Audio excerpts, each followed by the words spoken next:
अब परमात्मा बताते हैं, कबीर लूट सको तो लूटियो, राम नाम की लूट,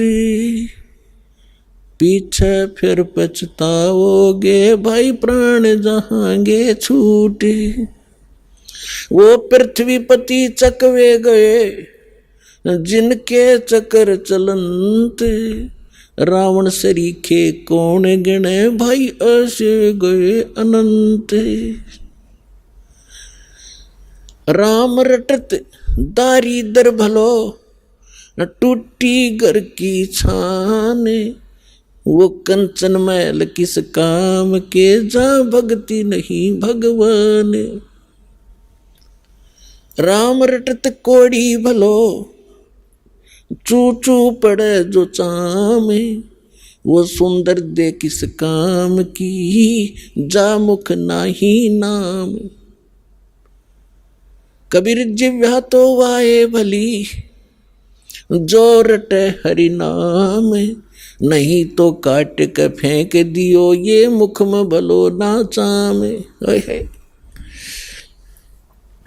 उन्नात्माओं, जिव्या कितनी काम की चीज है, हर प्रकार के टेस्ट बता देती है, खाने में सहयोग देती है, परमात्मा का गुणगान करती है।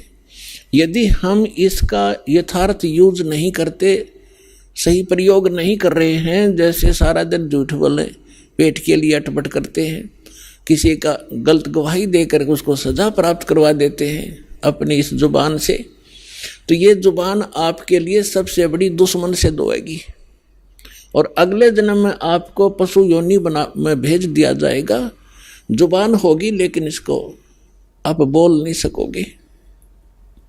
तो परमात्मा कहते हैं यदि भक्ति नहीं करते हो, परमात्मा की गुणगान नहीं करते हो, इसके अतिरिक्त आप केवल रोजी रोटी या किसी अन्य को सताने के लिए जिह्वा का प्रयोग करते हो।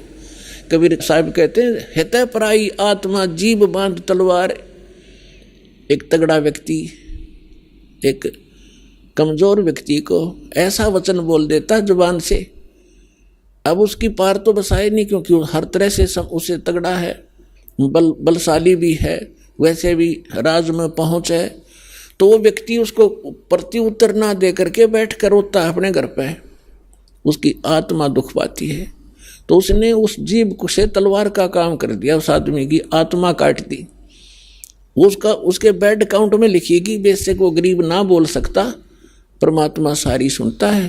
कहते हैं चिट्टी पायल बाजा पैर, साहिब सुनता है सब लहर। तो इस प्रकार हम इन सभी क्रियाओं से जो परिचित होंगे, उसके विषय में बताया है कि फिर हम ये गलतियां नहीं करेंगे और हम केवल भक्ति करेंगे।